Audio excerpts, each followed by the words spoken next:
Muy buenas tardes a todos a la séptima sesión del Seminario Permanente de Ética Ambiental, este viernes 11 de agosto del 2023. Nos honra contar este día con la participación de representantes de la Comisión Nacional de Bioética, la doctora Ana Yancy Paulina Heredia, el maestro Gustavo Fernández Solaís y el doctor Patricio Santillán. Gracias a la gestión realizada por la doctora Ana Cristina Ramírez Barreto de la Universidad de Michoacán de San Nicolás de Hidalgo, es que tenemos este encuentro y quisiera, comentar que nos hizo expresamente la solicitud de que invitáramos a los representantes de nuestras respectivas instituciones de educación superior, de los comités de ética, comités de bioética, así como los responsables de los bioterios a que estuvieran presentes. Y bueno, es lo que hemos hecho en nuestras instituciones, en la Universidad Autónoma de Aguascalientes, en la Universidad Autónoma de Zacatecas y en la Universidad Michoacana de San Nicolás de Hidalgo. Bueno, el formato que seguimos tradicionalmente en las sesiones es que las preguntas se hacen en el chat y si considera muy pertinente hacerla se puede solicitar respetuosamente la palabra abriendo su micrófono. Entonces, vamos a dar inicio a las presentaciones del día de hoy. Comenzamos con el maestro Gustavo Fernando Olaís Arragán, quien es licenciado en Filosofía. Perdón por la interrupción. Comenzaríamos, por favor, si no tuvieran inconveniente, con el Comisionado Nacional de Bioética, el doctor Patricio Santillán. Una disculpa. Ok, muy bien. Gracias. No, está muy bien, es correcto. Gracias, Gustavo. Bueno, entonces, gracias. Me permito... ya habíamos quedado leer, que contigo...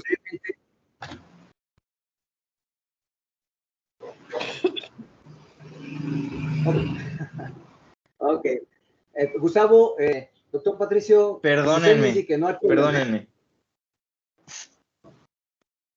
¿Comenzamos contigo, Gustavo? No pasa nada. Tu servidor, por favor, estoy a sus órdenes. Ya. Doctor Salazar, diga. Sí, ok, gracias. Entonces, Gustavo continuó, es licenciado en Filosofía por la Facultad de Filosofía y Letras de la UNAM. Se ha desempeñado en el ámbito editorial de políticas públicas y cuenta con varias publicaciones en revistas especializadas y actualmente es subdirector de políticas públicas y bioética de la Comisión Nacional de Bioética. Adelante, Gustavo, te escuchamos. Mil gracias. Me voy a permitir compartir. A ver, aquí están. ¿Ya están viendo mi presentación? Disculpen. ¿No? No, todavía no. No. Todavía no,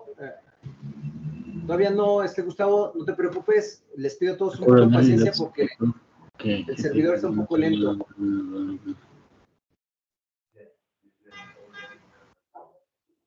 Ya se observa, muy bien. ¿Ya? Ya. Vale, les agradezco mucho. Pues agradezco mucho al doctor, al doctor Serrano, al doctor Salazar por su amable invitación a participar en este encuentro. Agradezco la presencia de mis compañeros de la Comisión Nacional de Bioética, la doctora Heredia, al Comisionado Nacional de Bioética por su interés en este tema que me parece fundamental y de absoluta relevancia, ¿no?, para el quehacer bioético.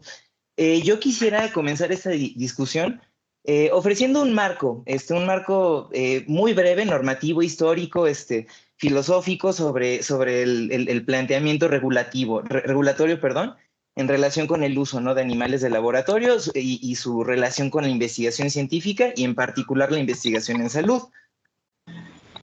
Para ello me parece de suma relevancia entablar esta discusión, enmarcarla, justo a partir de la propia noción que nos ofrece el Consejo Consultivo de la Comisión Nacional de Bioética a partir de su configuración en 2012. Ya desde entonces se tenía esta visión de la bioética como un quehacer ampliado en salud, que considerara, además del marco de los derechos humanos, por supuesto también ámbitos más amplios, ¿no?, del quehacer moral, del planteamiento ético, ¿no?, como puede ser, por supuesto, la relación con el medio ambiente y por supuesto, la relación que mantengamos con los otros seres, ¿no?, con los que compartimos este planeta, los animales no humanos.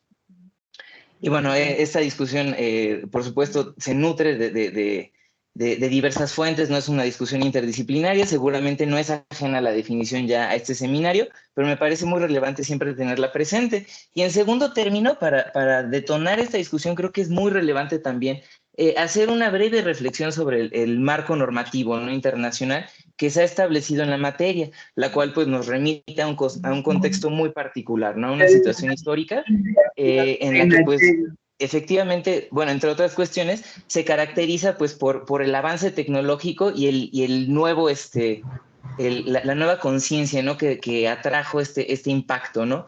Precisamente esto tiene que ver con si lo han visto, si han visto esta película, ¿no?, recientemente la de Oppenheimer, pues tendrán muy presente, ¿no?, el contexto inmediato al que responde el Código de Nuremberg, ¿no?, que es una respuesta al poder tecnológico, ¿no?, del ser humano y su potencial, pues, para afectar a la vida en el planeta y a las generaciones del futuro.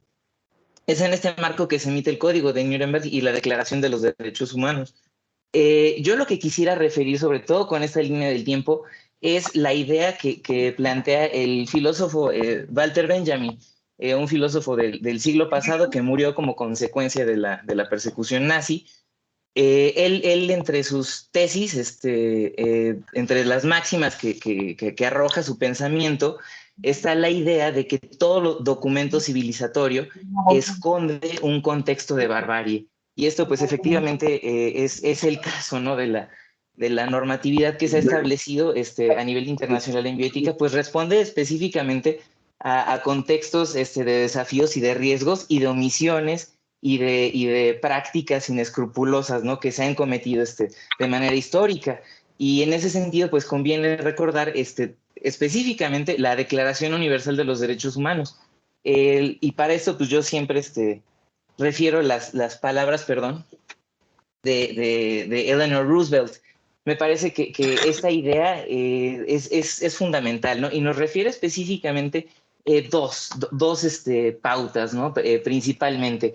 Una que es la idea de los derechos humanos, por supuesto, como un marco internacional normativo que orienta al quehacer de los gobiernos, precisamente limitando su autoridad, ¿no? Y por otra parte, también esta visión, ¿no?, integral de los derechos humanos, que refiere pues una visión pues muy armónica, ¿no? Por ejemplo, a la discusión que se tiene en salud sobre determinantes sociales, ¿no? Y la interrelación que guarda específicamente los derechos humanos con el derecho a la salud como tal. Y bueno, es importante tener también presente esta discusión, ¿no? Y bueno, en ese sentido yo también siempre creo que es importante recordar dentro de la convencionalidad, ¿no?, que guarda nuestro país en relación con los tratados internacionales, específicamente en materia de derechos humanos, que este marco, lo que nace, perdón, de un encuentro, ¿no?, de un encuentro interdisciplinario, intersectorial, en el que se dieron cita pues diversos líderes políticos, religiosos, científicos, para establecer cuáles vendrían a ser las condiciones mínimas, ¿no?, de lo que comprendería una vida digna, humana. Y este ha sido una pauta, un hito fundamental, ¿no?, para el desarrollo de la bioética en nuestro país y del desarrollo en general del marco normativo en salud. Y en este sentido también quisiera referir brevemente, dentro de este marco normativo internacional, está, además de la Declaración 25 el artículo 25 de la Declaración Universal de los Derechos Humanos, es importante también referir todo el ordenamiento jurídico, ¿no?, que se ha ido derivando a partir de esta declaración. Entre ellos está el Pacto Internacional de los Derechos Económicos, Sociales y Culturales. Y específicamente de este se deriva la Observación General 14 del Comité que fue nombrado después de este tratado, ¿no?, el Comité de los Derechos.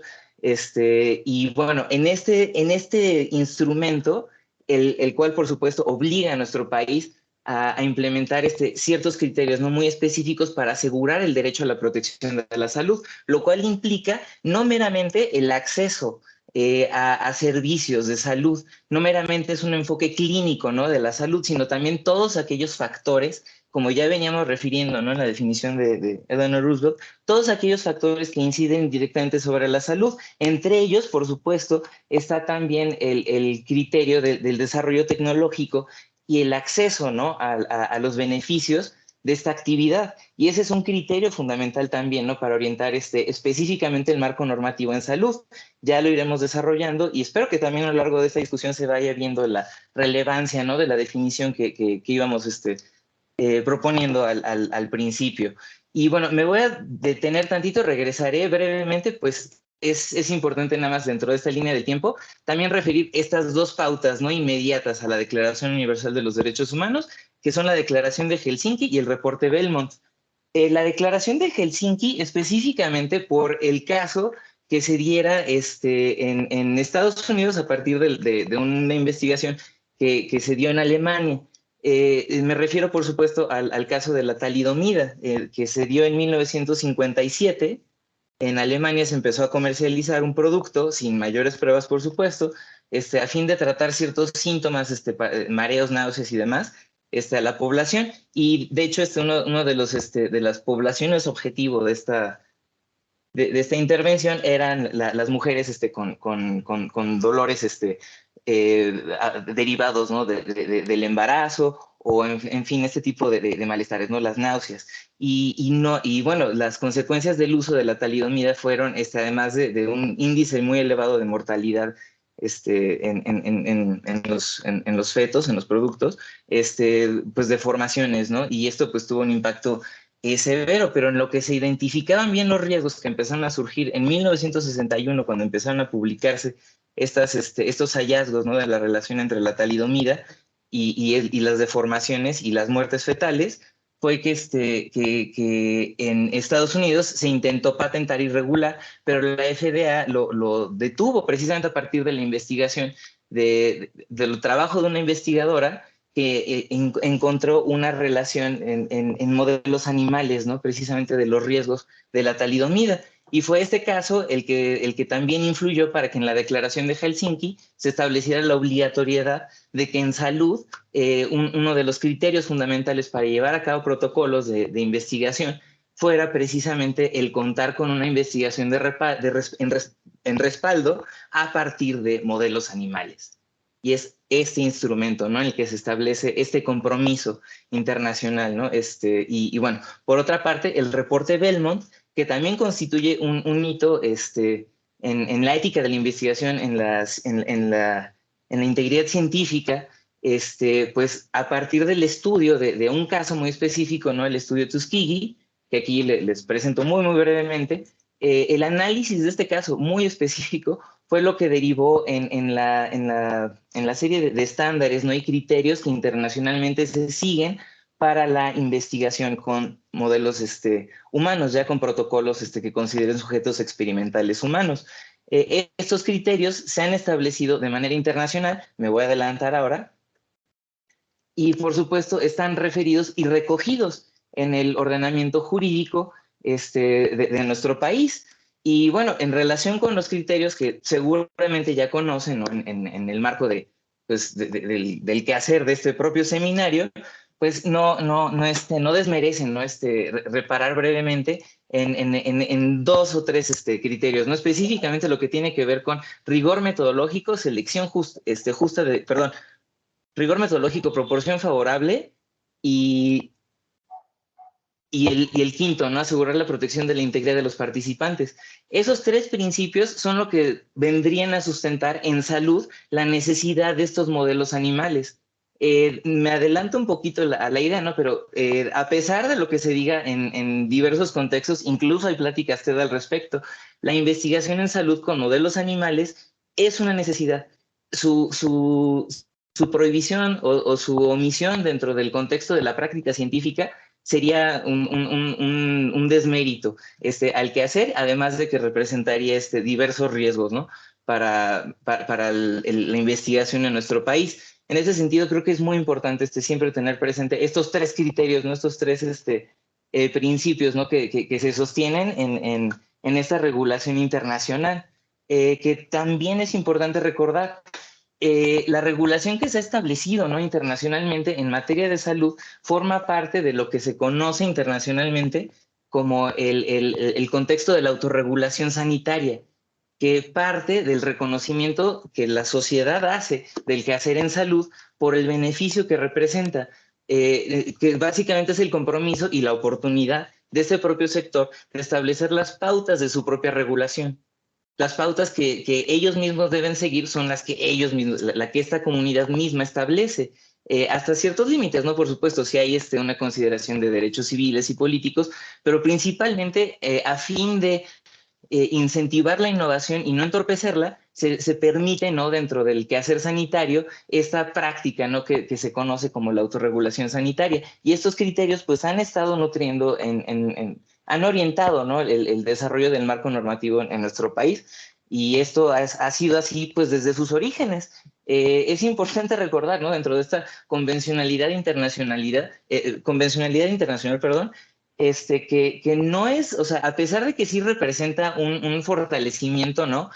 Tanto la modificación, el marco normativo de 2011, ¿no? Donde se fortalece este Estado de Derecho a partir de la incorporación del marco de los derechos humanos, o la reforma que se lleva a cabo en el 2018 a la Ley de Planeación, en la que se obliga al Estado a considerar los instrumentos, ¿no? Que se han establecido internacionalmente para orientar el quehacer en salud.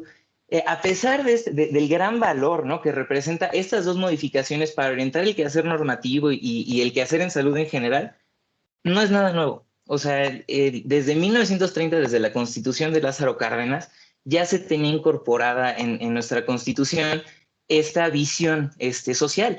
Y en ese sentido creo que también es importante recordar, ¿no? Que la Constitución política no solo representa un instrumento a partir del cual se establece el ordenamiento de nuestro sistema político y económico, también representa un manifiesto cultural y ético.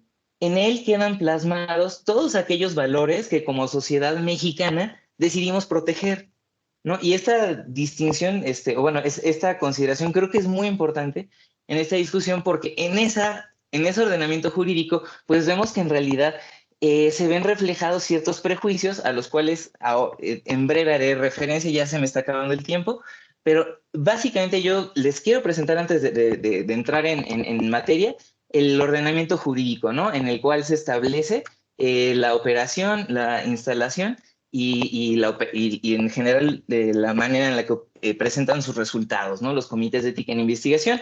Como les decía, la bioética considera aspectos que van desde el diseño del protocolo hasta la publicación de los resultados, engloba aspectos de propiamente lo que se considera ética de la investigación, así como también criterios de la integridad científica, que no hubo oportunidad en este contexto de desarrollar ampliamente, pero también en ese contexto, lo que se conoce como integridad científica, uno de los criterios es precisamente la investigación con modelos animales. Y bueno, a lo que quiero aterrizar con todo esto es que en el ámbito de las políticas públicas hay un paradigma, o bueno, específicamente en el ámbito de políticas públicas, yo lo que quiero referir es que la bioética funge como un paradigma, perdón, no encontraba la diapositiva, como un paradigma de protección no jurisdiccional de derechos humanos. Adelantaba, ¿no? Dentro de estas dos ideas que vienen ahí expresadas en las palabras de Eleanor Roosevelt, está esta idea, ¿no? De avanzar a nivel de una acción ciudadana.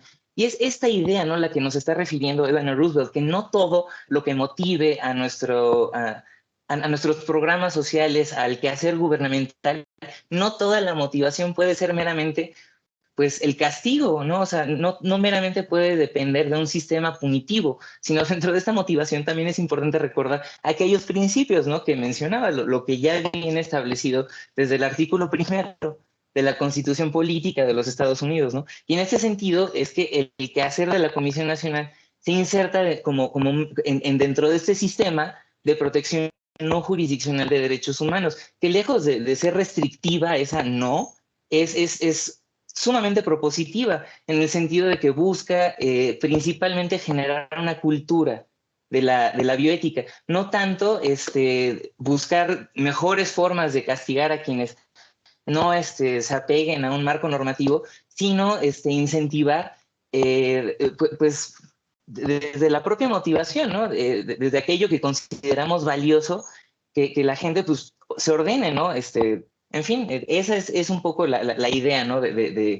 de este paradigma de protección no jurisdiccional, que a pesar de que se le critique, ¿no? Por ejemplo, a la Comisión Nacional de Derechos Humanos, que sus recomendaciones no tienen dientes, pues es que ese no es el sentido. O sea, finalmente el marco de los derechos humanos es complejo y luego abordar estas problemáticas sociales y problemáticas de derechos humanos pues requieren marcos de análisis y de interpretación, y eso es lo que busca fortalecer principalmente la Comisión Nacional de Bioética.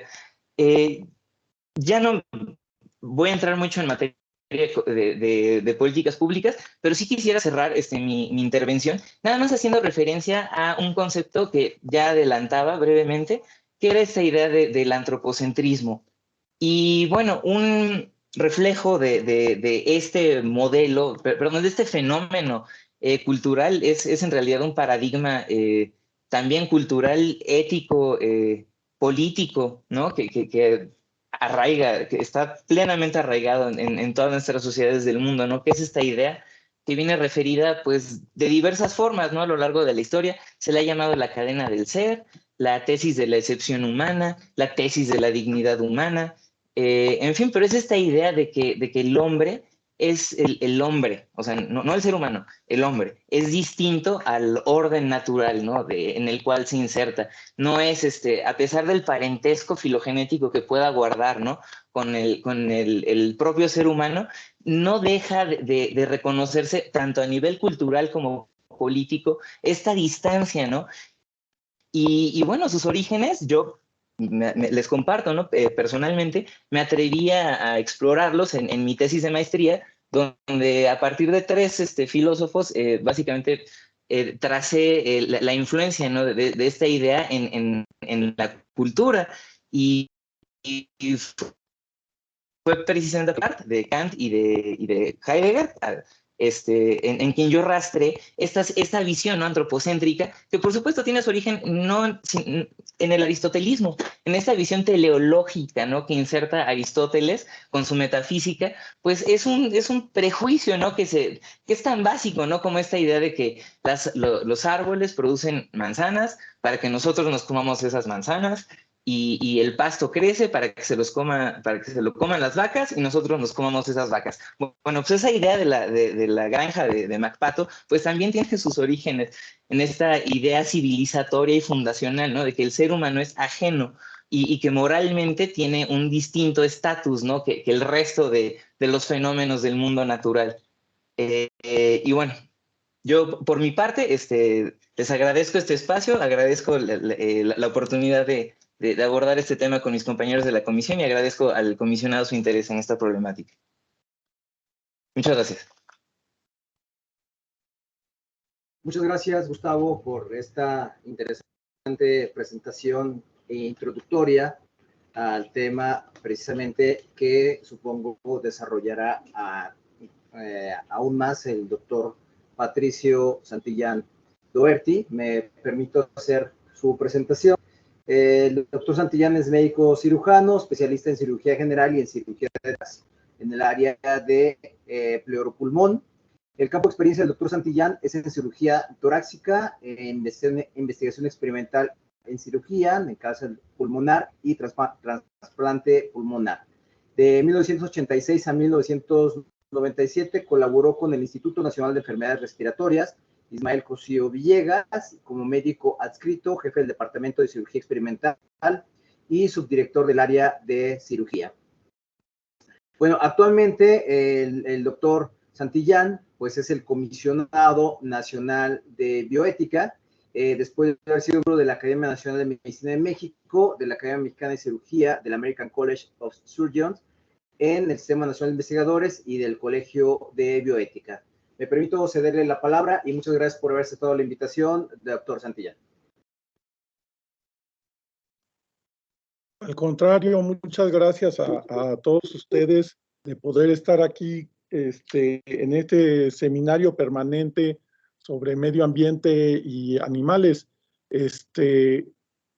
Y pues bueno, voy a tratar de expander un poco sobre lo que ya mi colega Gustavo Lais hizo referencia y espero tener éxito en compartir mi pantalla. Ustedes dirán si se empieza a ver algo. Perfectamente, doctor. ¿Se ve la presentación? Sí. En efecto. Sí, ya se ve la presentación. Bien. El interés deriva primero de una reflexión de ver dónde estamos.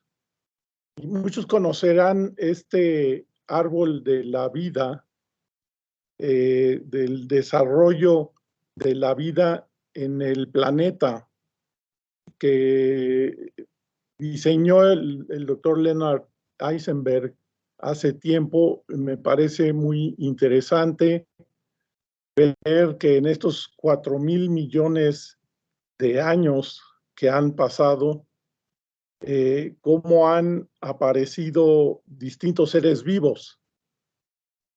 Y lo más dramático es cómo se han ido desarrollando, llegando nuevos seres y desapareciendo muchos. Y si nos fijamos bien en dónde estamos nosotros, es en una parte ínfima de este gran árbol de la vida en el planeta. Justo en el pico más reciente es donde aparecemos los humanos como miembros de este gran árbol de la vida, que sin duda el concepto de árbol de la vida se lo debemos a Darwin, ¿no? Y esto nos debe de hacer reflexionar, porque cada una de las especies que han aparecido y desaparecido y que continúan desde hace muchísimos años, pensando desde las bacterias, las arqueas, las células eucariotes y hasta los seres más desarrollados como mamíferos, dentro de los cuales nos encontramos nosotros, los seres humanos, tenemos un impacto en lo que sucede en el mundo. Sin embargo, el impacto que ha generado el ser humano es extraordinariamente dramático, por ponerle una palabra leve. Algunos conocerán este fenómeno, este cálculo que hizo el doctor Macready. El doctor Macready, algunos habrán oído, fue un ingeniero que diseñó cosas, interesado en el medio ambiente, y diseñó un avión de propulsión con energía humana, una bicicleta con la que atravesó el Canal de la Mancha, tratando de demostrar que podemos diseñar aditamentos que no generen un efecto negativo en cuanto a su huella de carbono en el mundo. Y él hizo un cálculo de una cosa que a mí me parece muy interesante y muy dramática. Él decía que en el inicio de la agricultura, hace 10,000 años, los humanos, sus mascotas y su ganado, o sea, los animales que le acompañaban para pues, tener compañía con alguien, y el ganado que utilizaba para trabajo, para comida, etcétera, ocupaban el 0,1 de la biomasa vertebrada terrestre. En la actualidad, eso ha incrementado. Quiero que imaginen un posible cálculo, los que no sepan este dato que ofrece el doctor Macready. Actualmente es el 98% de la biomasa vertebrada terrestre está ocupada por los humanos, sus mascotas y su ganado. Ha habido muchos cálculos tratando de revisar esto, y la gráfica de abajo a la derecha muestra claramente cómo en verde podemos ver la vida vertebrada salvaje en comparación con su evolución frente a lo que constituyen las mascotas y el ganado y los seres humanos. Y vemos que las mascotas y el ganado ocupan un factor predominante, llamativamente predominante. Y todo esto se ha desarrollado en casi los últimos 70 años, que ha ido creciendo una serie de prácticas que todos conocemos, que están teniendo un impacto en el medio ambiente por encima de la ocupación que el mismo ser humano está pudiendo tener en nuestro planeta. De ahí deriva el atender lo que quisieron decir los que iniciaron el uso del término de bioética hace casi 100 años con Fritz Jarr, o si quieren tomar hace 50 años con Van Rensselaer Potter, Jarr en su escrito que denominó una panorámica sobre la relación ética del hombre con los animales y las plantas. Y Potter en sus escritos totalmente conocidos o clásicamente conocidos de la ciencia de la sobrevivencia o el puente hacia el futuro. Recientemente con el doctor Salvador Arellano, que presentamos un libro de él que se llama Bioética sin biomoral, hace una genealogía en donde establece que el origen de la bioética viene desde una serie de concepciones más allá del tiempo anunciado por Jarr y Van Rensselaer Potter, que clásicamente son los que utilizamos para hablar del origen del uso de la palabra bioética, pero las concepciones de la bioética vienen desde la filosofía clásica y preclásica con los griegos y posteriormente hasta nuestra época, ¿no? Decía Potter que esta es una ciencia nueva porque combina el trabajo de científicos y humanistas cuyas metas son la sabiduría y el conocimiento. Sabiduría implica aprovechar y utilizar el conocimiento para mejorar el bienestar social. La supervivencia del ser humano no está garantizada si no la cuidamos. Y me parece que la gráfica que les puse del crecimiento exponencial que han tenido sobre todo animales que algunos los queremos mucho, nuestras mascotas las queremos, el ganado lo usamos de muchas formas, tenemos que cuidar lo que estamos haciendo en el medio ambiente. Un recordatorio sobre la investigación en salud. Ya el doctor Olais estableció una serie de premisas, pero quisiera recordar lo que dice la Declaración de los Aspectos Éticos para las Investigaciones Médicas en Seres Humanos, en donde establece la necesidad de la producción de conocimiento para que sustenten las acciones que se llevan a cabo en el ámbito de la atención de la salud de los seres humanos.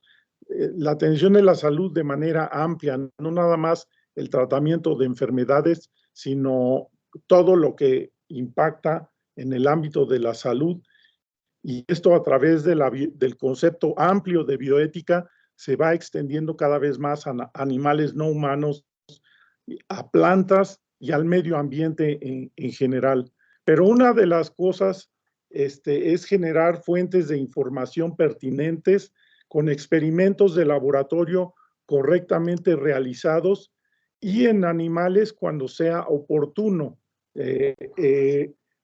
tratando de proteger daños que se han hecho al utilizar al ser humano como modelo experimental.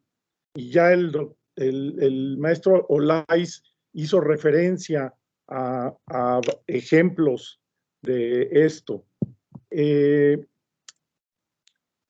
Y en medicina, en biomedicina, tenemos ejemplos en donde los modelos experimentales, utilizando el modelo animal, han producido un avance o han permitido el avance importante en muchas áreas. En mi ámbito del área de los trasplantes, me queda claro que sin modelos experimentales no se hubiese podido desarrollar la concepción actual que tenemos sobre los trasplantes de órganos, desde las técnicas quirúrgicas para establecer la reconexión de vasos sanguíneos hasta la reacción inmunológica que estudió Sir Peter Medawar en modelos animales, en donde el mismo Medawar decía y describía las distintas formas en que los seres humanos actuamos en el ámbito de la ciencia. No hay un paradigma de carácter científico único. Él decía que tiene personas con temperamentos distintos, haciendo cosas de distintas maneras. Hay colectores, clasificadores, escombradores compulsivos, muchos son detectives y muchos son exploradores, algunos son artistas y otros artesanos, los hay científicos poetas y científicos filósofos, incluso algunos místicos. Y dice Peter Medawar, y algunos que son simples rateros.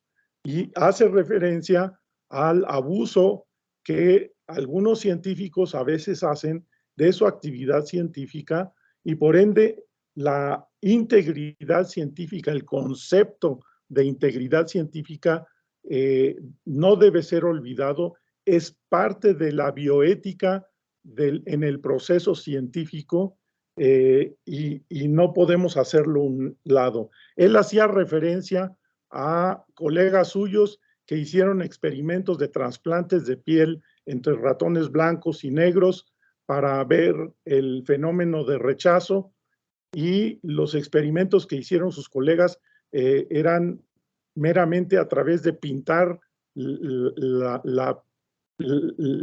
pelaje de sus animales experimentales con tinta china negra, haciendo una presentación falsa de una reacción que en realidad no existía. Son cosas que suceden, finalmente somos seres humanos y dentro de los seres humanos tenemos aquellos que están haciendo bien su trabajo, que buscan el bien, y aquellos otros que solo quieren abusar. La inmunosupresión en el trasplante no se hubiese podido desarrollar sin los experimentos del profesor Roy Calm en Londres, que derivó finalmente en los 80s en la salida de una serie de inmunosupresores a través de inhibidores de las calcineurinas como la ciclosporina, que vino a cambiar radicalmente la perspectiva de utilizar la sustitución de órganos dañados para beneficio de pacientes que lo necesitaban. Y traigo a relación otro ejemplo, porque en este año se cumplen los 100 años de que el profesor Banting, un cirujano en la Universidad de Toronto, recibió el premio Nobel por el descubrimiento de una sustancia, una proteína de un extracto pancreático a través de experimentos en modelos animales que finalmente se identificó como la insulina, cosa extraordinariamente importante para el tratamiento de pacientes con diabetes, sobre todo diabetes tipo 1. Y actualmente tenemos animales que están diseñados a propósito para presentar fenotipos específicos que ayuden a la investigación de problemas específicos en modelo experimental antes de ser introducidos al modelo en el animal humano. Esto es importante, tiene que ver con ese modelo antropocéntrico al que hacía referencia el profesor Olais hace rato, y pues merece muchísima discusión. Y nos lleva a definir lo que es el animal de laboratorio, que es una definición que oficialmente se acepta en la norma oficial mexicana para la producción, cuidado y uso de los animales de laboratorio.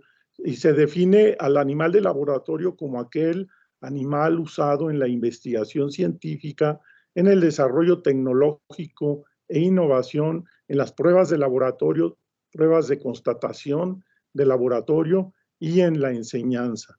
Claro que esta es una definición que ya tiene más de 30 años de evolución, de 20 años de estar publicada, merece revisión, y aparentemente está en revisión. Es importante reconocer, así como reconocemos el estado de sanidad, de salud en el ser humano, en el animal humano, el animal no humano también tiene un estado de salud que se relaciona no solo a su estado físico, sino a su estado mental. Los animales tienen un estado mental en relación con las condiciones en las que viven y mueren, y tenemos la responsabilidad de cuidarlo. Un animal experimenta un adecuado bienestar si está sano, cómodo, bien alimentado, en seguridad, y si no padece sensaciones desagradables como dolor, miedo o desasosiego, y es capaz de expresar comportamientos importantes para su estado de bienestar físico y mental. Y esta es una definición adoptada por la Organización Mundial de Sanidad Animal hace no mucho tiempo. ¿Sí? Tenemos 60 años de estar tomando en cuenta la importancia del cuidado de los animales que se utilizan en modelos experimentales. Hay un sustento ético que tiene que ver con la producción de conocimiento científico. Es el mismo sustento la misma argumentación que se utiliza para el uso del animal humano en modelos experimentales, que también se hace para el desarrollo de conocimiento, para saber qué cuestiones funcionan, cómo se pueden mejorar.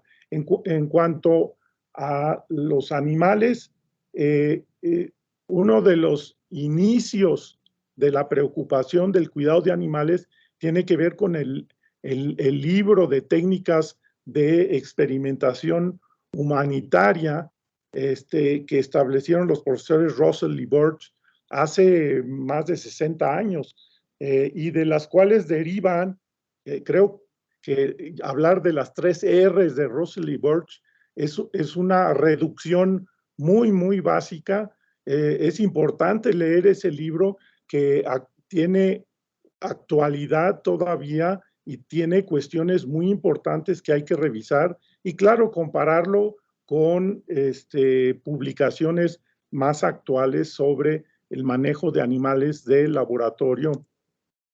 Pero Russell establecía la reducción, el reemplazo y el refinamiento en los métodos y el diseño y el número de animales que se utilizan en cada experimento, es parte de la reflexión que debemos de hacer si es que queremos implementar adecuadamente un modelo experimental o es necesario utilizar un modelo experimental para demostrar alguna cuestión biomédica o biológica. Uno quisiera agregar una R más y sumar la responsabilidad a esas 3 R's de Russell y Birch. Sin duda que es muy similar a lo que en el uso del animal humano contemplamos, tenemos los principios, el uso de virtudes, y todo esto puede traducirse en una aplicación a nivel de la medicina veterinaria, incluso del uso de los mismos principios acomodados, ajustados a la situación de lo que significa el animal no humano en cuanto a lo que se hace con él. El doctor Iscoal Maldonado, quien es el secretario actual del Programa Universitario de Bioética en la UNAM, su tesis de maestría tiene que ver con eso, con ese acercamiento de la ética principialista que utilizamos en medicina humana, adaptada a dilemas a la práctica clínica en la medicina veterinaria. Y se reconocen características morales específicas de los animales no humanos, que tienen experiencias sensibles, son sintientes, capacidades cognitivas superiores en mayor o menor grado, dependiendo de la especie de la que estemos hablando. Tienen capacidad de florecimiento, sociabilidad, valor de la vida, y las preguntas básicas que debemos de hacernos tienen que ver con reflexionar sobre por qué estamos utilizando animales no humanos en un experimento que intenta producir conocimiento. ¿Cuáles son los objetivos de ese experimento, de esa investigación? ¿Cuál es la probabilidad de éxito? ¿Cuántos animales se pretenden utilizar? ¿Qué efecto se generará con el uso de esos animales en esa investigación? Y si hay alternativas al uso de animales, que las alternativas han estado surgiendo de manera impresionante. En la actualidad prácticamente ya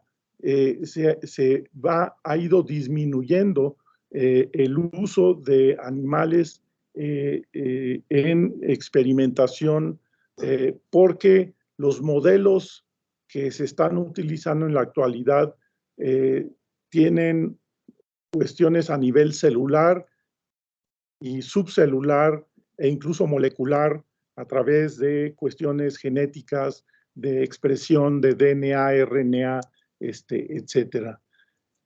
Hay un sustento legal que todos ustedes conocen, la norma 062 SOL 1999, que se publicó en este mes, hace 22 años, especificaciones técnicas para la producción, cuidado y uso de los animales de laboratorio. Hay otras guías internacionales que merecen ser revisadas continuamente y la norma oficial debe sufrir una modificación y tengo entendido de que está en proceso una actualización que amerita. Este es el primer acercamiento en México para tener una serie de cuestiones regulatorias sobre la producción, el cuidado y el uso de los animales de laboratorio. No es nada más lo que se haga con ellos, sino cómo son cuidados y cómo son producidos. A mí me tocó la fortuna de participar en este comité a invitación de la doctora Aline Schunemann, a quien todos recordamos con mucho cariño, y que además del sustento ético legal justifica la producción de conocimientos por la utilidad que estos tienen para no solamente el ser humano, sino más allá de este concepto antropocéntrico, porque el conocimiento que se encuentra se puede aplicar en los mismos animales y en otros niveles de la vida en el planeta. Cuida aspectos específicos de dolor, sufrimiento, el bienestar y la implementación de principios a través de un sistema de autorregulación e instancias de arbitraje y evaluación. La revisión de proyectos de investigación por pares, el que los investigadores mostremos abiertamente con un ámbito transparente lo que queremos hacer en un momento dado con los animales de laboratorio. Ya no los voy a aburrir con esto. La norma establece cuestiones para el usuario que va a generar un proyecto de uso. Genera el establecimiento de un comité institucional de cuidado y uso de animales de laboratorio que está encargado de revisar cómo se van a usar estos animales, pero es responsable de revisar cómo se están cuidando. No es el responsable de cuidar a los animales, es el responsable de cuidar cómo se están cuidando a los animales. Hay un responsable del cuidado de los animales que debe ser un médico veterinario zootecnista responsable, y hay administradores responsables, y el sitio donde se deben de cuidar y las características que debe de tener ese sitio que le llamamos bioterio, en donde están los animales de laboratorio. Termino solo, creo que Anayatzin va a ser más, esto es parte de la tesis de la doctora Anayatzin Heredia, de una revisión que se intentó hacer, un acercamiento de la cantidad de bioterios y de comités institucionales SICUALES que existen en el país. Y esta es una estadística del uso de animales en laboratorio. Tiende a veces a sacarse se pierde la percepción o se genera una percepción un poco abigarrada sobre el uso de animales, porque predomina la visión del uso de animales con los que tenemos una especial relación, que son nuestras mascotas. Sin embargo, la gran mayoría de los animales que se utilizan se confinan a especies menores como los ratones, las ratas, peces, incluyendo al pez cebra, algunas aves, de manera minoritaria, los cobayos, que clásicamente se manejaban en los laboratorios, y otros como perros, monos, gatos, representan menos del 0.05% de los animales que se utilizan. Estas son estadísticas más o menos confiables de lo que está sucediendo en Europa. La Comisión Europea tiene regulación para mantener esto, ¿no? Y recordar que hay otros animales que se usan frecuentemente en investigación. El C. elegans como modelo experimental, sobre todo en cuestiones genéticas, es muy importante. Y también el ajolote mexicano, que está incluso en peligro crítico de extinción y que ha generado mucho interés por el estudio como modelo de regeneración de tejidos y órganos que tiene en particular esta especie, pero hay que cuidarla porque está a punto de desaparecer y hay que regular su utilización. Tenemos problemáticas que hay que reconocer. Falta de un registro de los bioterios. Pocos bioterios están registrados, algunos están registrados debidamente ante la Senacica.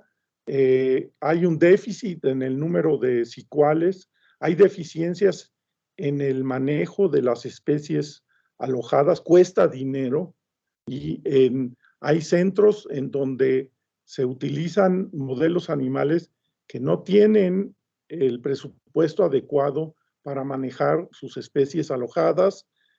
Hay centros que sí han generado los recursos para mantener especies muy sofisticadas, sobre todo especies especialmente diseñadas para ciertos modelos. Hay malas condiciones de bioseguridad en los espacios de trabajo, falta capacitación del personal y hay omisión de las disposiciones relativas a cuidar no solo la salud de los animales, sino también la zoonosis que pueden existir con los trabajadores. Termino con esta idea. La vigilancia de la investigación científica en salud depende de todos los experimentos, estudios, investigaciones que tienen que ver con la salud, deben ser vistos por un comité de ética en investigación, un comité de investigación, un comité de bioseguridad y muchas veces por un comité institucional de cuidado y uso de animales de laboratorio. Nosotros tenemos la propuesta de generar una cultura de colaboración en las instituciones. Todos estos comités son institucionales y al ser institucionales creo que merecen la oportunidad de trabajar juntos en el proceso de revisión de los proyectos de investigación que se presentan y con esto generar una revisión mucho más expedita para los investigadores y mucho más completa y no dividirla como muchas veces se encuentra en cada uno de los comités y a veces los investigadores están sufriendo al enviar a un comité, luego a otro y finalmente al tercero y a veces se atora en uno y no pueden pasar al siguiente, etcétera. Y cuando implica uso de animales de laboratorio, pues es la misma situación. Nosotros proponemos que haya una revisión unificada. Nosotros quisiéramos que hubiese un comité de ética en investigación que revisara todos los proyectos de investigación, pero eso tiene implicaciones de modificación desde la Ley General de Salud y otras leyes relacionadas, que es un proceso arduo y difícil de lograr, pero se puede hacer. Mientras tanto, estamos promoviendo este concepto de proceso de revisión unificada, en donde en una sentada representantes de cada uno de los comités, y si quieren estar todos, pues deberían de estar todos, para revisar las propuestas de uso de los proyectos de investigación que se están generando en distintas instituciones en nuestro país. Y cada uno puede tener sus actas de sesión y sus dictámenes que elaboran de manera independiente, pero después de haber hecho un consenso en la revisión de los proyectos de investigación. Esto es algo que estamos manejando desde la investigación en seres humanos, pero creemos que la investigación con el uso de animales puede beneficiarse también de esta revisión conjunta, unificada que se está proponiendo. Termino solo diciendo que tenemos varios problemas que solo podremos resolver entre todos nosotros, ¿sí? La biogenética, el medio ambiente, la migración, la propiedad intelectual, las finanzas. Esto es algo mencionado por un pensador que algunos habrán leído ustedes. Yo he agregado la inteligencia artificial como tema que no atañe a un grupo, a un país o a una universidad, sino que atañe a lo que se conoce como una bioética de los comunes, a una bioética global que nos atañe a todos, porque todo esto nos afecta a todos. Impacta en los derechos humanos como un sustento de lo que se conoce como una ética civil. A mí me gusta terminar con este cuadro de Picasso, Minotauro ciego guiado por una niña en la noche. Imaginen al Minotauro, la fuerza extrema que Picasso nos muestra de ese Minotauro, que además está ciego, no sabe por dónde va, da cabezazos por un lado y por otro lado, y puede llegar a destruir o a hacer cosas muy importantes, y necesita de una guía. Esa guía es la niña que aparece ahí pintada por Picasso. Para mí representa el Minotauro, representa la ciencia, la investigación científica, y la niña representa la bioética, la guía que puede llevar a ese Minotauro fuerte pero desorientado a que curse por un camino sin hacer daño y potencialmente hacer un beneficio. No todos tenemos las respuestas de lo que hay que hacer, pero todos tenemos la responsabilidad. Muchas gracias y disculpas por excederme en el tiempo asignado. Detengo la presentación y gracias. Muchísimas gracias, doctor Santillán, por su presentación.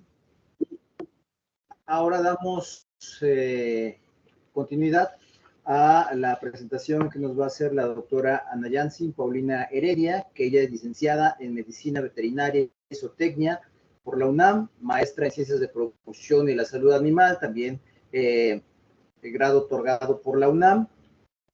Tiene distintos diplomados en bienestar animal, epidemiología, bioética y vacunología veterinaria.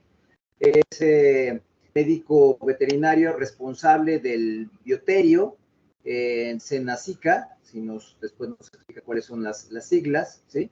Está también encargada del bioterio de la Unidad de Medicina Experimental de FACMEDET, y es su directora de apoyo a la generación de contenidos en la Conbioética, es profesora de asignatura y da las materias de Introducción a la Zootecnia, Medicina y Zootecnia de Animales de Laboratorio, Medicina de Animales para Experimentación y el Seminario de Bioética. También participa como vocal en algunos comités, que es el de la Facultad de Medicina Veterinaria y Zootecnia de la UNAM, y el FACMEDET, que disculpen, no sé cuáles son cada una de las letras que corresponden a las siglas, pero ahorita la doctora Ana Yancy nos los va a explicar. Pues muchísimas gracias también por aceptar esta invitación y le cedo el micrófono a la doctora.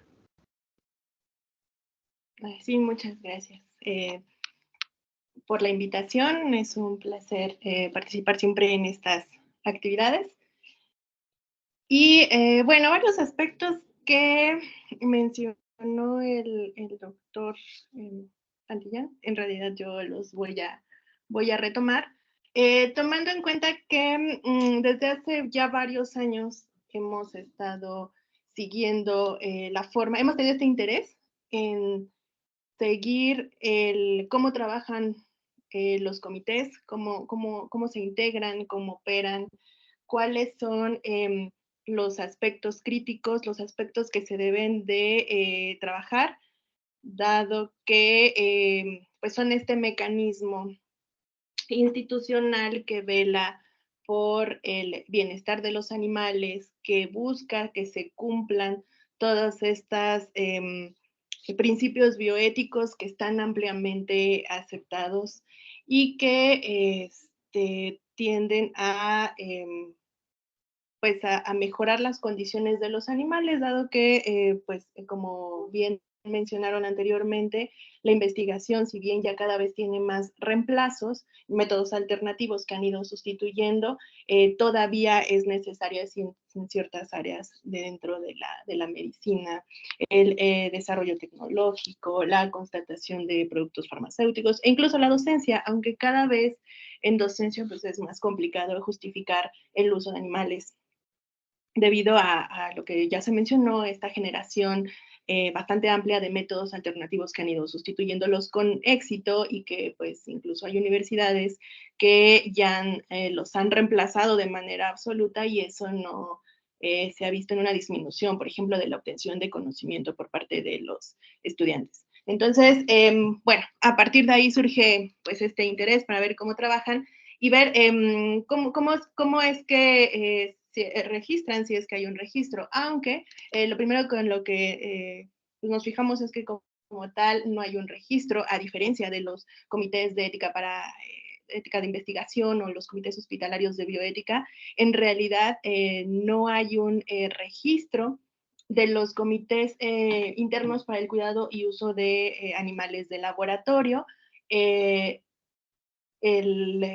registro, si se puede llamar de esa forma, o el censo que se tiene es a través del Directorio Nacional de Bioterios, que surge de esta solicitud de aviso de funcionamiento. ¿Qué quiere decir esto?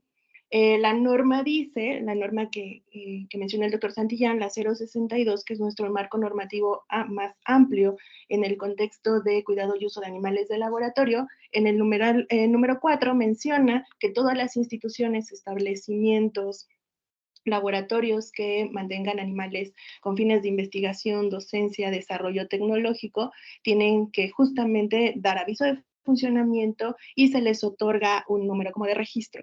Entre los requisitos que tienen que cumplir este tipo de establecimientos es la constitución de un de un comité para el cuidado y uso de animales de laboratorio, aunque no todos los tipos de bioterios que reconoce la norma en realidad requieren un comité, un CICUAL.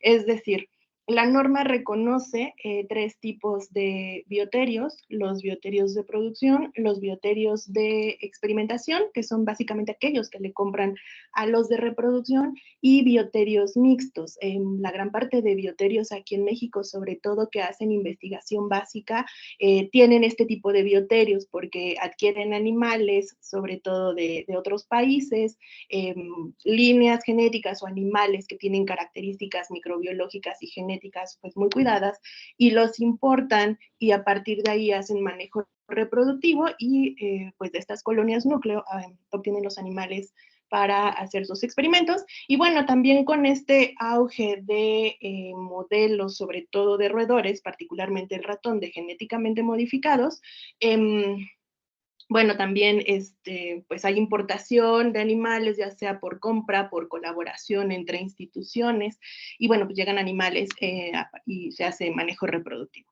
Entonces, pues considerando este tipo de bioterios, que son para la norma el tipo A, el tipo B y el tipo C, por ejemplo, para aquellos que solamente hacen manejo reproductivo, no se exige un comité o la presencia de un comité para el cuidado y uso de animales de laboratorio, sino que más bien lo exige para aquellos bioterios en donde ya se hacen procedimientos experimentales. Entonces, bueno, de ahí, pues, no todos exigen la presencia de un comité.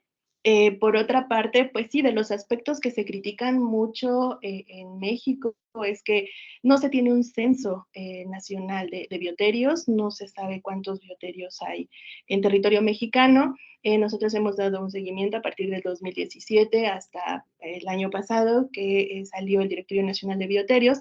Más o menos se mantiene entre 50 y 60 bioterios registrados.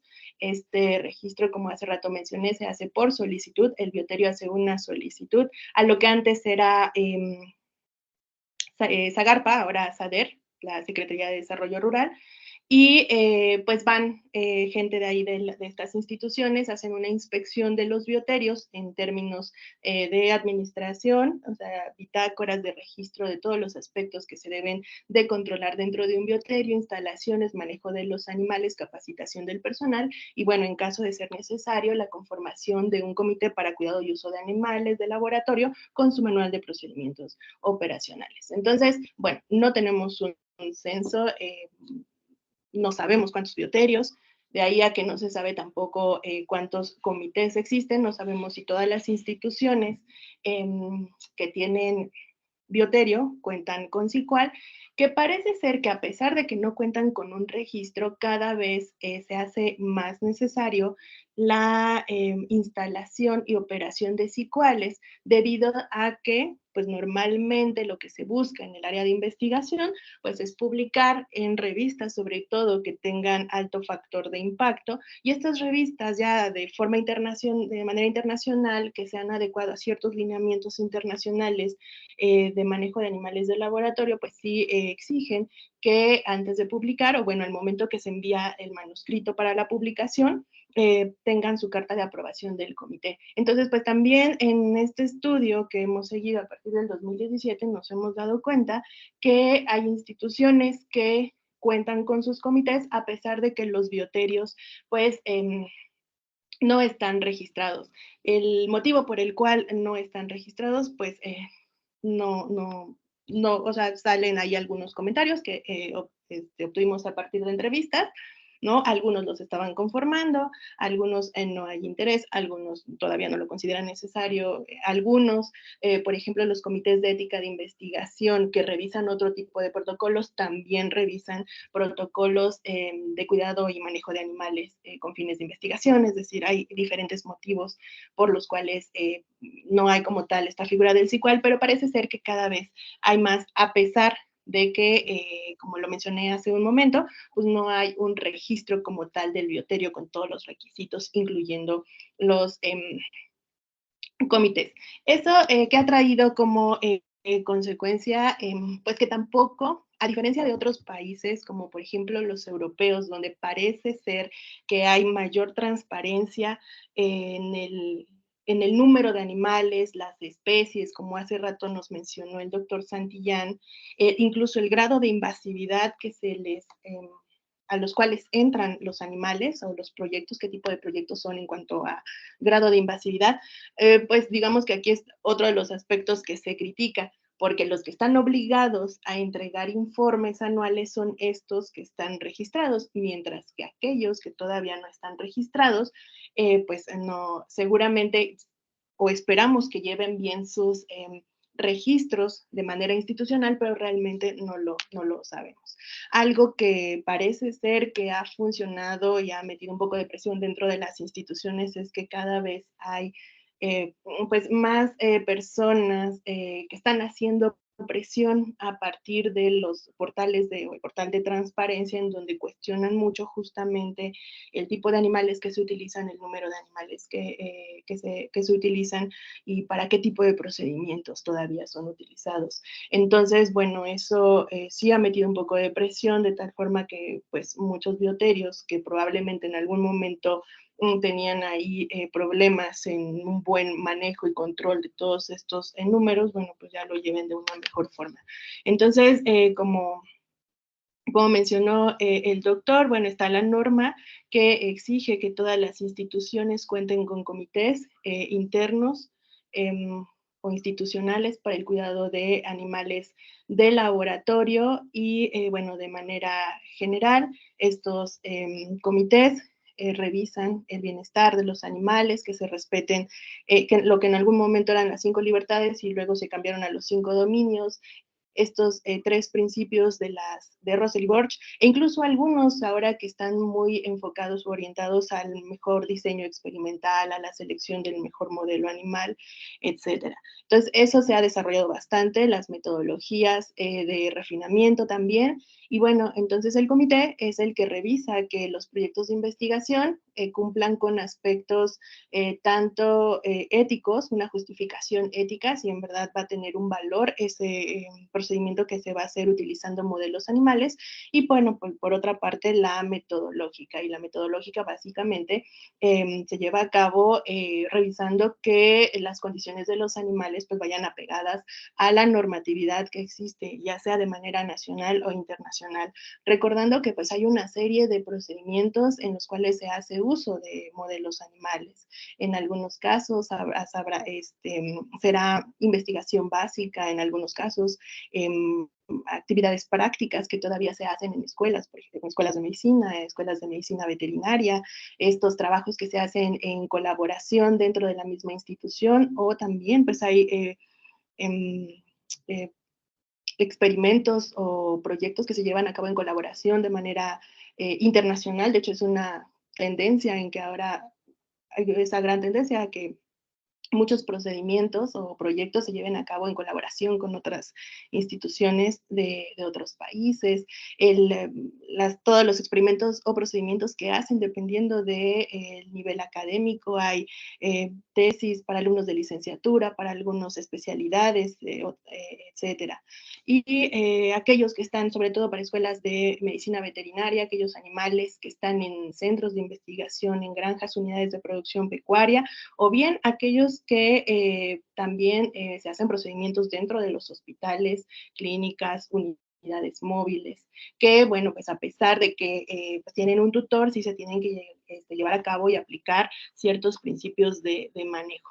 Entonces, un aspecto importante que también hemos seguido es esta percepción que se tiene de las prácticas y qué tanto se están aplicando esas prácticas en México. Entonces, hicimos un cuestionario que aplicamos a miembros de comité, a investigadores que hacen uso de animales, la gran mayoría que hace uso de animales, otros no hacen uso de animales, para saber cuál era la actitud, el conocimiento que se tenía en cuanto a la normatividad mexicana, a los criterios para desarrollo y aprobación de un proyecto, y qué tanto conocían las 3 R's, y pues de alguna forma saber si con base en ese conocimiento lo iban aplicando. He dividido en 6 secciones, que son estas que están enlistadas. Digo, el trabajo es un poco largo, de aquí solamente voy a tomar lo que tiene que ver con los comités, pero bueno, digamos que nos costó un poquito obtener la información, porque aparte nos tocó esta época de pandemia y nosotros buscábamos acercarnos a los hospitales, a las universidades y hacer estos cuestionarios de manera pues cara a cara o presencial. Sin embargo, se nos atravesó la pandemia y bueno, pues unos cuestionarios los pudimos aplicar de esta forma y otros tuvimos que hacerlo a través de plataformas, ¿no? Como los formularios de Google. Pero bueno, obtuvimos estos resultados que presento son a partir de una población de 179 personas, que fueron los que contestaron esta encuesta, este formulario, y bueno, gran parte de ellos pertenecían a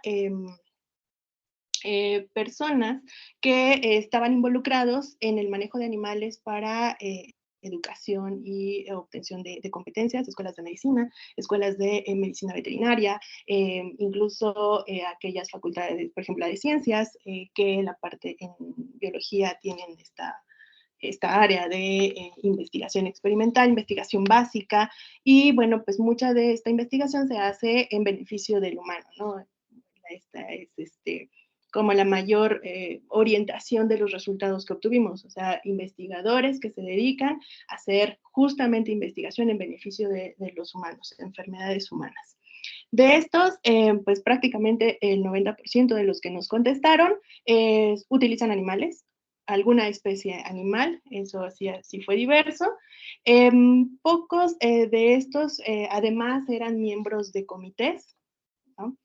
Y bueno, algo que también se les preguntó es si habían tenido cursos en bioética adicionales. Muy pocos. Algo que nos dimos cuenta es que los miembros de comités, que la gran mayoría son por designación e invitación, no se les obliga a llevar alguna capacitación, como por ejemplo si se exige para los miembros de comités de ética e investigación que hacen evaluaciones de proyectos con personas.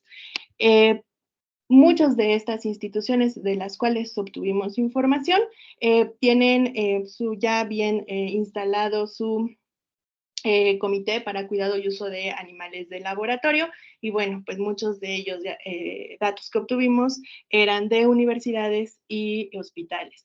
Por otra parte, la gran mayoría, sí, la mayor parte de los resultados están muy centralizados, se obtuvieron de aquí de la Ciudad de México, porque tomamos en cuenta que el Directorio Nacional de Bioterios prácticamente más del 60% de registros que están en este directorio son universidades, son hospitales o instituciones que están dentro de la Ciudad de México. Entonces, bueno, pues algo interesante sería saber qué tanto se ve modificado esto, haciéndolo o aplicándolo en otros estados.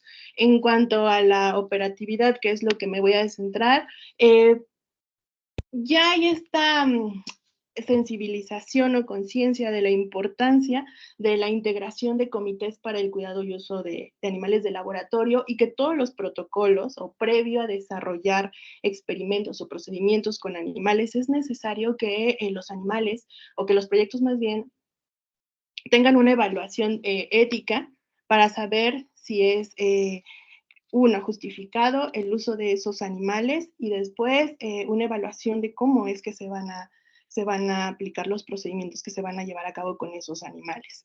Por otra parte, también parece ser que se entiende la figura del comité como esta autoridad dentro de la institución que tiene la capacidad, que además de evaluar protocolos, tiene la capacidad de detener procedimientos si es que estos no se están llevando a cabo de la manera adecuada, y esto básicamente lo hace a través de programas post aprobación, algo que ha tomado bastante relevancia en los últimos años en todas partes, es establecer programas de monitoreo post aprobación, es decir, que las revisiones de los protocolos pues, no se queden justamente en una revisión de un documento que aparentemente está bien, que está bien descrito, que cumple con todos los criterios éticos y metodológicos que se exige de un proyecto, pero que también se vea que esto se lleve a la práctica. Y todo esto surgió por ahí varias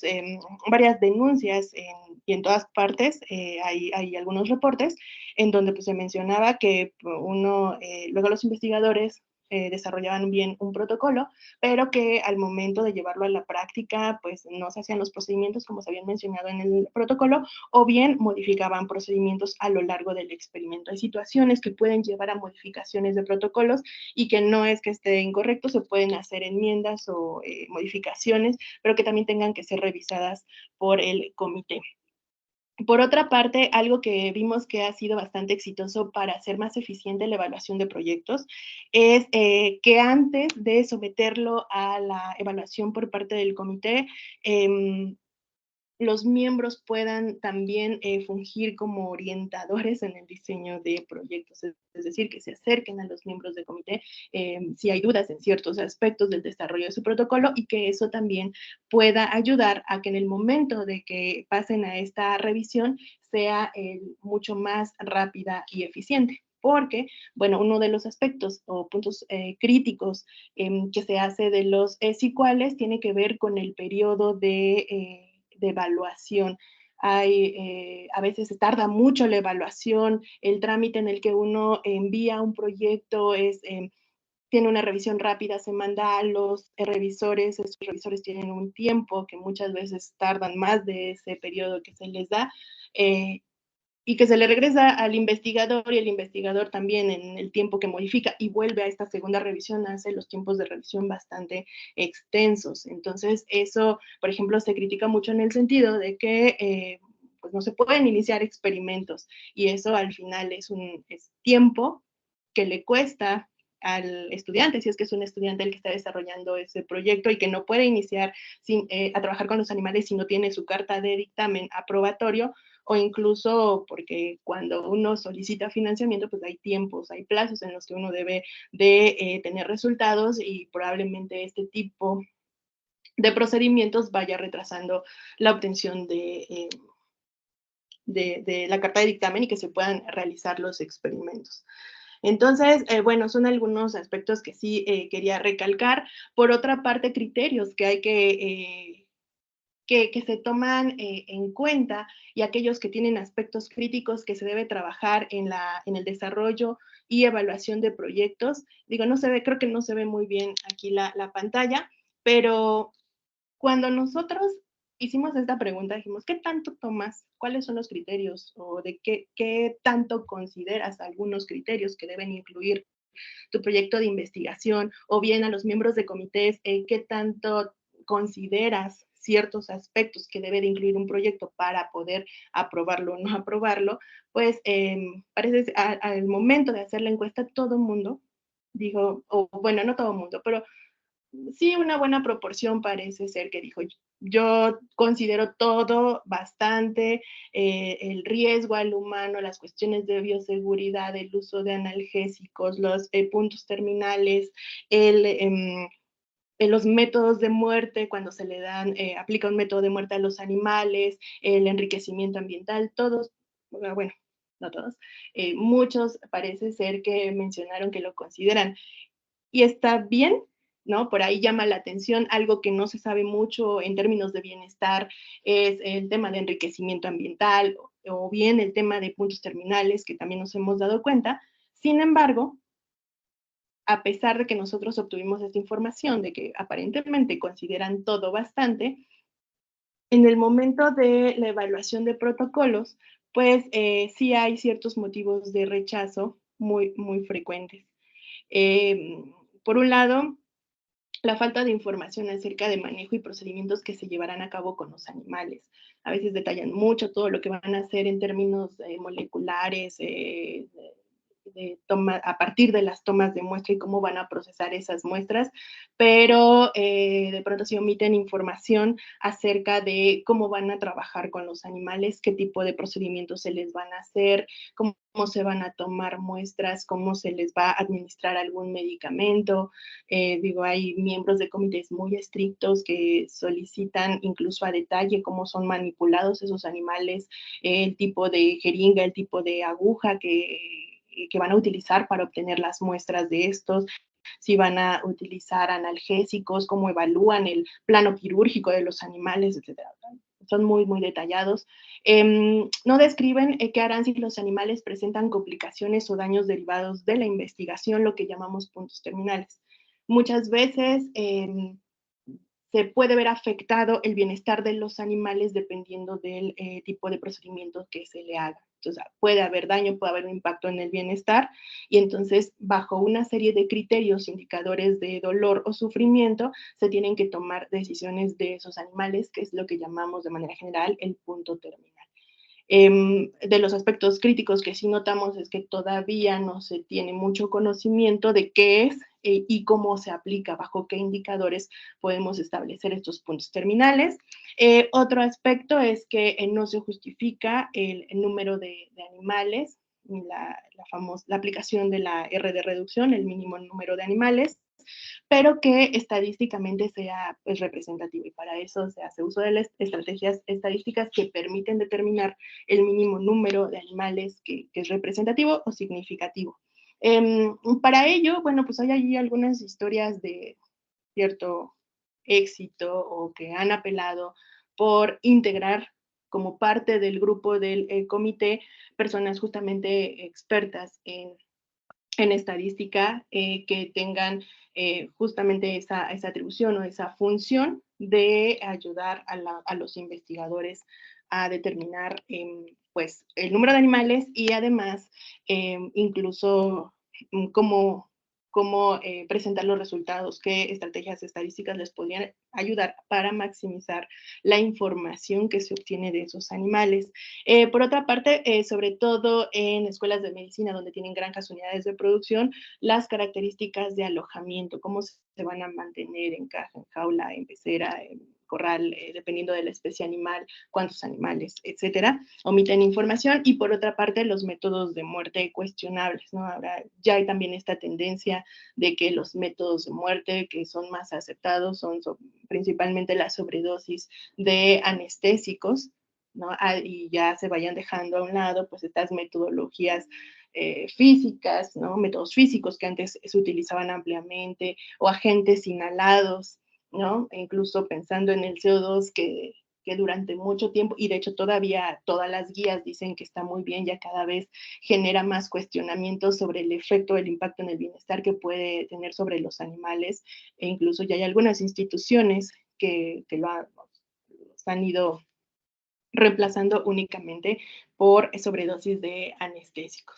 Y entonces, pues retomando estos programas post-aprobación, como mencioné hace un momento, han tomado bastante relevancia como una forma de dar seguimiento de los proyectos de investigación y que se asegure que verdaderamente lo que plasmaron en un documento se lleva a cabo en la práctica. Hay diferentes formas o propuestas en términos de la aplicación de este tipo de programas, que pueden ser desde revisiones anuales del proyecto, es decir, normalmente se aprueba un proyecto entre 3 años, 4 años, y que cada año presente avances de ese proyecto.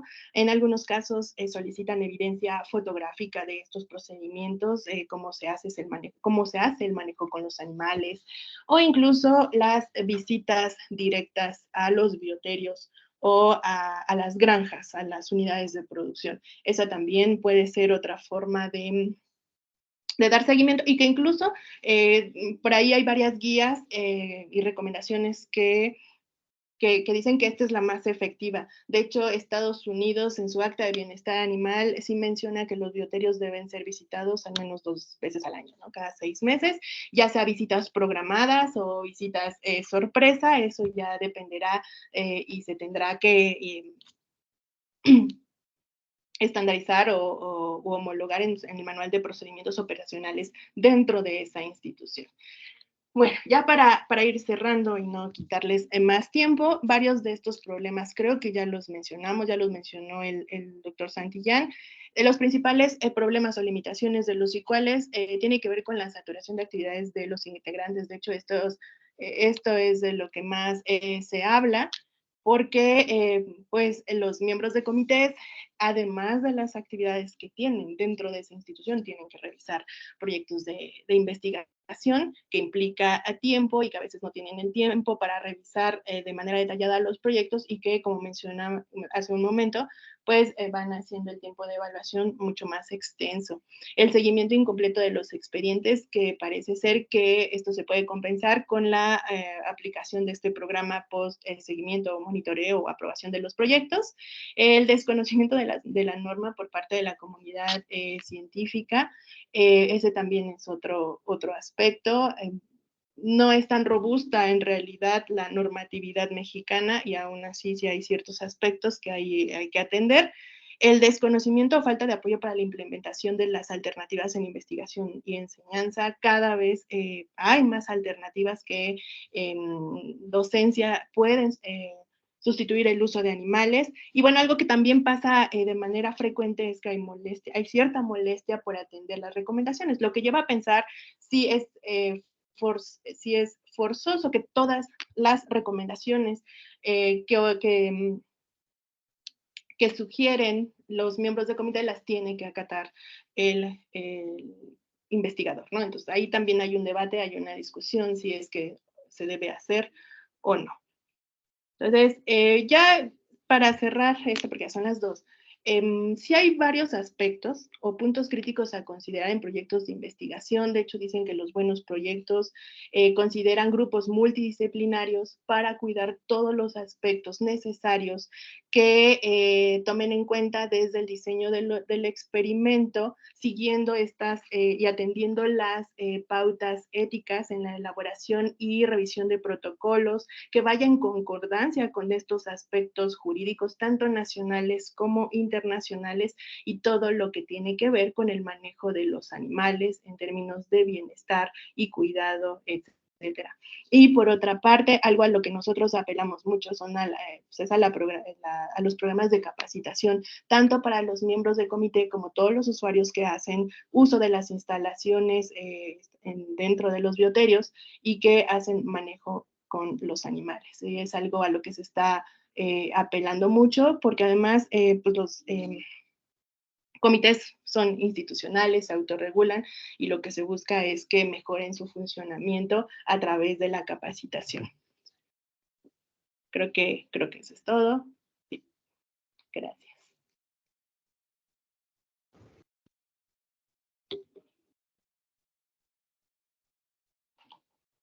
Muchísimas gracias, doctora Ana Yancy, también por esta valiosa presentación que nos ha hecho.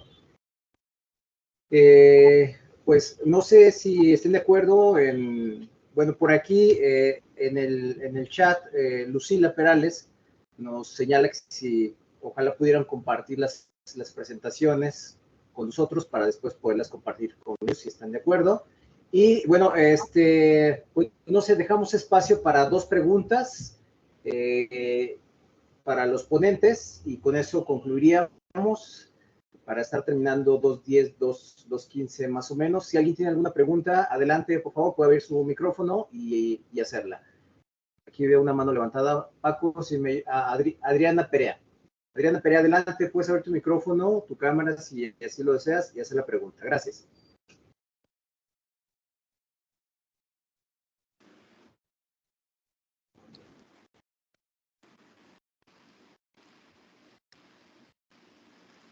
Buenas tardes. Hola, bueno. Estoy Adelante, desde el móvil. ¿Se escucha bien? Sí. Se escucha, sí. Primero que nada, muchas gracias por abrir el espacio para que asistamos las personas que estamos aquí. Muy interesantes las presentaciones, las reflexiones, como siempre, de los doctores. Yo soy parte de la Universidad Autónoma de Zacatecas y presido actualmente el primer comité de bioética y bienestar animal en la Unidad Académica de Medicina Veterinaria y Zootecnia. Todo un reto. Y simplemente el registro, como decía la doctora, es súper complicado. Y en ese aspecto va mi pregunta. Tengo muchas, pero para no abusar obviamente del tiempo. Una es si ya podemos consultar la tesis de la doctora. Y la segunda es cómo, si es factible registrar un comité institucional de bioética y bienestar animal, sobre todo enfocado a docencia, no en bioterio, en docencia, las prácticas y las investigaciones que se hacen a nivel licenciatura y doctorado, pero en la Comisión Nacional de Bioética. No sé qué tan factible eso sería. Gracias.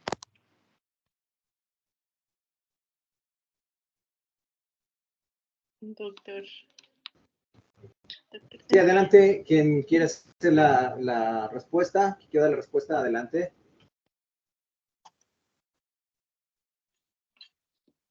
¿Me atrevería?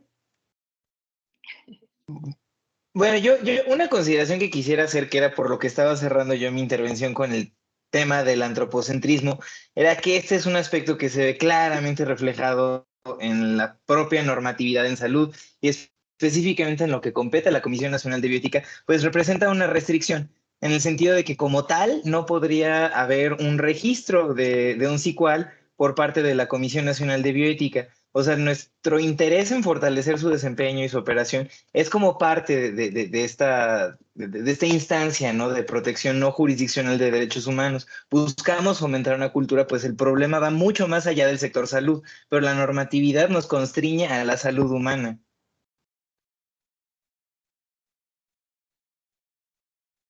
Gracias. Muchas gracias. Ok, bueno, Voy a entender que esa fue la respuesta y voy a darle ahora la palabra a Carolina Mota, que también levantó la mano, y posteriormente haré una pregunta que hay en el chat. Y con eso concluiremos la sesión para no abusar del tiempo de nadie, ni de los participantes, ni de los ponentes. Adelante, Carolina, por favor. Hola, buenas tardes. ¿Sí me escuchan bien? Sí. Sí, se escucha. Perfecto. Muchas gracias por la información. Estamos aquí en grupo viendo la plática, pero la duda es sobre si queremos empezar a establecer un CICUAL en nuestra institución. ¿Hay alguna guía que nos oriente sobre la documentación que debemos completar o los manuales, algo que nos pueda servir como orientación? O también si nos podrían facilitar alguna información sobre cursos que nos pudieran ayudar a integrarnos como a integrar un CICUAL y los requerimientos que podemos tener.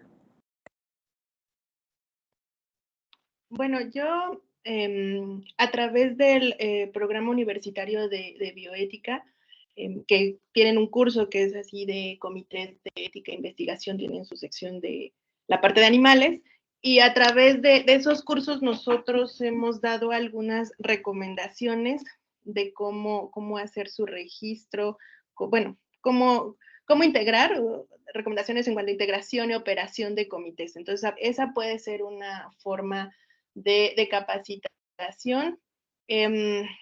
También hay pues asociaciones. Ahora la Asociación Mexicana de la Ciencia de Animales de Laboratorio está ya más activo. Hubo un tiempo en que no estaba muy activo, ahora ya está retomando ciertas actividades que también pueden ser otra forma de capacitación. Hay asociaciones internacionales que ofrecen cursos de manera gratuita, por ejemplo, ALAS, es la Asociación Americana de la Ciencia de Animales de Laboratorio, y tiene también varios cursos que son gratuitos en diferentes temas, incluyendo la implementación y operación de los comités para cuidado y uso de animales de laboratorio.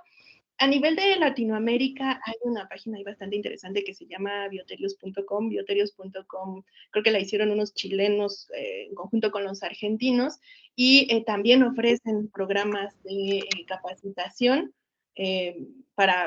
enfocados a la gente de Latinoamérica. Entonces, hay varias opciones, hay varias alternativas para capacitarse. No sé, les puedo dar mi correo y me pueden escribir, y entonces ya les puedo tal vez orientar un poco más. Gracias. Por favor, gracias. Muchas gracias por la pregunta y obviamente también por la respuesta. Leo en el chat una pregunta del doctor José Luis Quintanar Estéfano, quien aprovecho para saludar y agradecerle su presencia. Él es el presidente del Comité de Bioética en la Universidad Autónoma de Aguascalientes. La pregunta es, ¿cómo sería la relación de los comités de ética respecto a las sociedades protectoras de animales?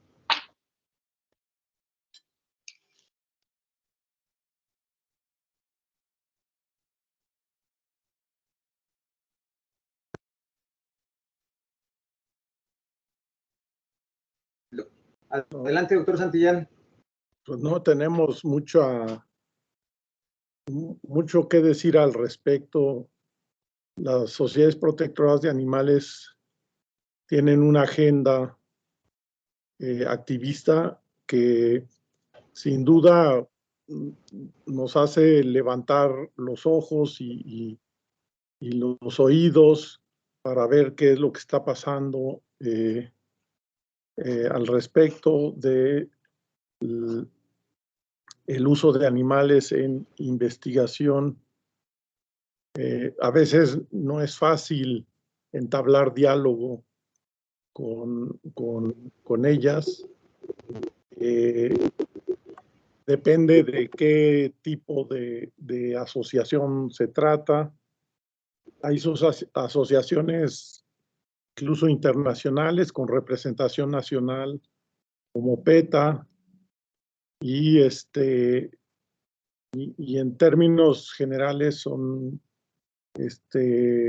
poco abiertos a la posibilidad de mantener animales para investigación. Son muy críticos del uso de animales en investigación, como lo son en otros usos de animales, ¿no?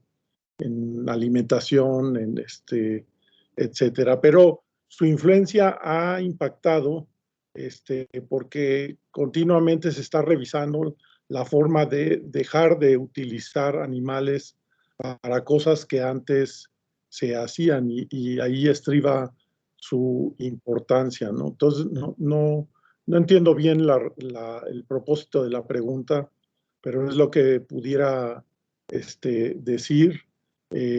Hay actos desafortunados, sobre todo en otros países, en donde sociedades protectoras de animales se han vuelto incluso un tanto violentas y han afectado laboratorios importantes de investigación en universidades relevantes en Europa, en Estados Unidos, etcétera, y que ha llevado también a la generación de protección de estos centros, ¿no? Y sin duda a la generación de aspectos regulatorios estrictos que se llevan a cabo, pero muchas veces lo que ellos quisieran ver es que desapareciera la investigación con el modelo animal, que me parece que es una concepción errónea, porque se limita de manera importante el conocimiento que se pudiera derivar de el uso de animales. Pero hay que reconocer que cada vez se utilizan modelos distintos y hay una actividad muy grande en el desarrollo de modelos alternativos para distintos experimentos en donde ya no se requiere. En la situación educativa, yo podría casi categóricamente decir que ya no se justifica el uso de animales en protocolos de tipo educativo, ¿sí? Sin embargo, en nuestro país es muy común que todavía se utilicen modelos animales en la educación de distintos ámbitos, en las áreas de las ciencias de la salud, en medicina, en enfermería y en otras, ¿no? Entonces, la Facultad de Medicina de la UNAM, por ejemplo, ya cerró su bioterio, ya no tiene animales para uso en modelos educativos y que se han ido sustituyendo con el uso de modelos cibernéticos, de modelos inanimados, que son mucho mejores para el desarrollo de las capacidades y las técnicas que pretenden enseñar, ¿no? Es lo que podía decir de eso. Sobre el impacto de la Comisión Nacional, nomás quisiera aclarar que efectivamente nosotros estamos insertados en el sector salud y los animales del laboratorio están regulados a través de la SENASICA, este organismo que se ha hecho dependiente de la SADER, de la Secretaría de Agricultura y Desarrollo, no me acuerdo de los otros nombres que tiene. Desarrollo Rural, nada más, Secretaría de Desarrollo Rural. Entonces, pero no ha, como que el ámbito de los animales de investigación es una cuestión muy, muy minoritaria en comparación con todo lo que es la producción animal para el desarrollo de alimentos, etcétera, ¿no? Entonces, como que no hay un interés muy amplio y pues esperemos que la renovación de la norma oficial por eso ahí dice más o menos qué es lo que tienen que hacer para establecer un CICUAL. Y me da gusto que haya centros que quieran, que tengan interés en hacerlo, pero su presencia no es una cuestión de gusto, es una cuestión de obligación normativa. O sea, deberían de tenerlo, ¿sí? Y los conminamos a hacerlo. Nosotros no podemos regularlos. Nosotros podríamos registrar comités de ética en investigación a nivel universitario en el ámbito de las ciencias de la salud, que sin duda algunos estudios de salud tienen que ver con el uso de animales y por ende se podría a través de los comités de ética en investigación tener un registro de los proyectos de investigación que se hacen en instituciones dedicadas a la producción de investigación en el ámbito de la salud. Estamos un poco limitados desde el punto de vista normativo para ampliar esto, aunque la cédula de formación de la Comisión Nacional de Bioética menciona como punto de interés de la comisión aquellos usos en experimentación humana y experimentación animal. Entonces, sí tenemos cierta injerencia de acuerdo a la cédula de creación de la comisión. Es lo que podría yo comentar al respecto. Pues muchísimas gracias por su participación, sus excelentes exposiciones respecto a estos temas que tienen que ver con elementos formales de la bioética, desde su creación hasta cómo se está solicitando actualmente estos protocolos de investigación en las instituciones que hacen investigación, principalmente las instituciones de educación superior. Les comento que tengo algunos problemas yo ahorita también con mi computadora. El día de ayer o el día de anterior, por ahí me contagié en un virus y no me está permitiendo mostrarles su reconocimiento. Generalmente les muestro su reconocimiento aquí y hago lectura del mismo, pero bueno, se los estaré haciendo llegar. Gustavo, maestro Gustavo, doctor Santillán, doctora Ana Yancy, y pues no me resta sino más que invitar a todos los asistentes, a ustedes también, a que nos sigan acompañando en las sesiones del Seminario Permanente de Ética Ambiental y Animal. Doctor Francisco, no sé si quisiera decir algo más. Gracias, Víctor. Pues agradecer a los invitados, muchísimas gracias, ha sido estupendo escucharlos. Y pues sí, desde luego, reiterar la invitación a todas y a todos para que nos acompañen a la sesión del seminario. Estas sesiones tienen lugar el segundo viernes de cada mes, de 12 a 14 horas. Y están todas y todos invitados, desde luego. Gracias, Víctor, gracias a todas y a todos. Por último, perdón, Francisco, y para todos, recuerden que en el chat hay por ahí un cuestionario que se les está pidiendo que respondan. A través de una de las preguntas es si, bueno, les estamos pidiendo información y si quieren que esta información también se les esté enviando para que, por favor, nos respondan. Pues muchísimas gracias y nos vemos en las siguientes sesiones.